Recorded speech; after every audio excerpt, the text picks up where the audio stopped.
Selamat pagi, selamat berakhir pekan, selamat hari Sabtu 28 Maret 2020. Kita kembali berjumpa dalam sejenak waktu untuk merenungkan bahagian firman Tuhan untuk kita pada hari ini. Moga-moga segenap warga jemaat dalam lindungan Tuhan dan situasi yang tengah kita hadapi akan semakin lebih memberikan harapan bagi kita semua. Saya akan membacakan beberapa ayat dari kitab Perjanjian Baru, kelanjutan dari bacaan hari Jumat kemarin, yaitu dari kitab Wahyu pasal 11 ayat 15 sampai dengan ayat yang ke-19. Sebelum firman Tuhan dibacakan, mari bersama-sama merendahkan diri di hadapan Tuhan, kita berdoa. Terima kasih Tuhan untuk pagi yang Tuhan telah karuniakan bagi kami lagi di hari Sabtu ini. Sesungguhnya kami rindu untuk berbuat banyak, namun situasi membuat kami sangat terbatas. Namun tidak berarti lalu membuat kami pun terbatas datang kepada Tuhan. Kami akan membaca beberapa ayat dari Alkitab yang kiranya daripadanya kami akan semakin diyakinkan bahwa di atas segala permasalahan hidup ada Tuhan untuk kami sekalian. Hamba dan jemaat-Mu di rumah masing-masing telah sedia untuk mendengarkan firman-Mu. Bersabda untuk kami sekalian dalam nama Yesus yang adalah Alfa dan Omega, kami datang kepadamu, ya Allah, Bapa dan yang Rahmani. Amin. Wahyu 11 ayat 15 sampai 2:19 demikian. Lalu malaikat yang ketujuh meniup sangkakala dan terdengarlah suara-suara nyaring di dalam sorga, katanya, pemerintahan atas dunia dipegang oleh Tuhan kita dan Dia yang diurapinya, dan Ia akan memerintah sebagai Raja sampai selama-lamanya. Dan ke-24 tua-tua yang duduk di hadapan Allah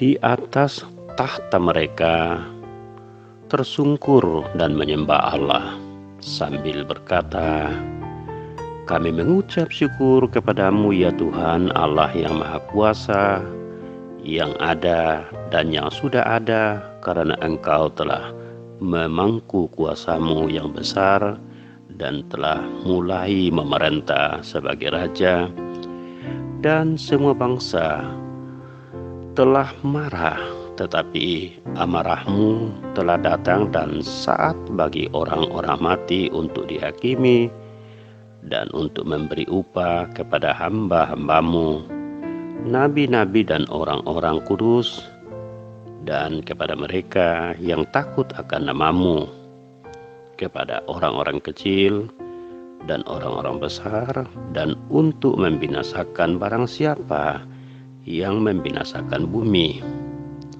Maka terbukalah bait suci Allah yang di sorga, dan kelihatanlah tabut perjanjiannya dalam bait suci itu, dan terjadilah kilat dan deru seguru, dan gempa bumi, dan hujan es lebat. Demikian perkataan-perkataan dalam kitab Wahyu yang telah saya bacakan. Jemaat yang dikasihi Tuhan, pokok renungan kita pada pagi ini adalah Allah menyertai. Dalam bahasa Toraja, puamo to patunduan. Dalam waktu belakangan ini terjadi hal yang sangat merisaukan. Tidak hanya di lokal di mana kita berada, juga tidak hanya di negara kita atau di regional kita, tetapi seantero dunia ini. Dunia begitu dibuat menjadi panik dengan virus corona yang telah menelan banyak korban jiwa. Dan dalam situasi bencana sedemikian, saudara-saudara jemaat, tentu membuat kita khawatir dan bertanya, apakah di tengah-tengah kita Tuhan masih ada? Atau setidaknya orang bisa bertanya, masih adakah Tuhan? Atau setidaknya kepada siapakah kita meminta tolong?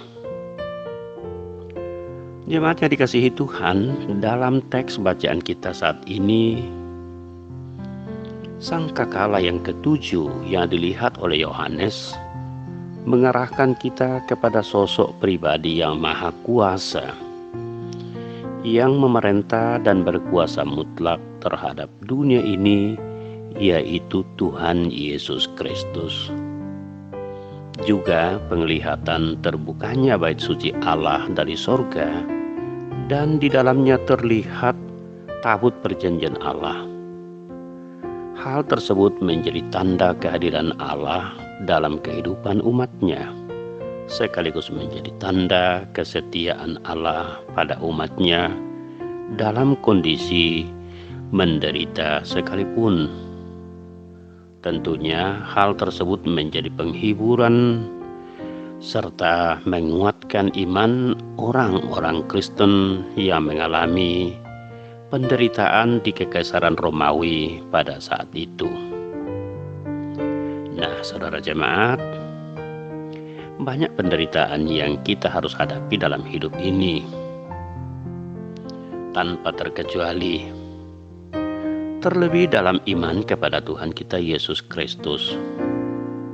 Dengan berbagai peristiwa seperti yang tengah kita hadapi pada situasi terkini kita diingatkan bahwa Tuhan selalu hadir menyertai. Dia berkuasa mutlak akan kehidupan kita. Dia adalah Allah yang setia, dan kehadirannya akan selalu melingkupi kita, terlebih menolong kita dalam menghadapi perkara-perkara dunia ini. Oleh sebab itu, mari percayakanlah kehidupan kita ke dalam perlindungannya, karena Yesus Kristus itulah satu-satunya Tuhan dan Juru Selamat bagi kita. Dia selalu hadir menyertai kita dalam situasi apapun. Sesuai dengan gelarnya Immanuel, yang berarti Allah hadir dan beserta dengan kita. Tuhan memberi kekuatan dan pengharapan bagi jemaat-Nya. Selamat menikmati akhir pekan dalam situasi serba terbatas. Dan moga-moga kita tetap kuat di dalam Tuhan. Mari berdoa. Terima kasih Tuhan untuk saat singkat bagi kami untuk teduh sejenak di hadapan-Mu, mendengarkan perkataan-perkataan yang telah tertulis di dalam kitab Wahyu. Kami yakin bahwa perkataan-perkataan ini adalah isi hati Tuhan bagi umat-Nya, tanpa terkecuali pun bagi kami pada masa kini, seperti ketika umat Tuhan pada mula-mulanya diperhadapkan dengan kesulitan-kesulitan, tanpa terkecuali pun umat pada masa kini dan dalam setiap konteks selalu ada masalah, diperhadapkan kepada siapapun mereka. Tetapi pesan dari firman ini mau mengingatkan kami bahwa Tuhan ada di tengah-tengah umat-Nya. Kiranya pagi ini dan hari ini menjadikan kami pulih dengan harapan dan semangat yang baru. Amin. Selamat beraktivitas. Tuhan menyertai saudara-saudari sekalian.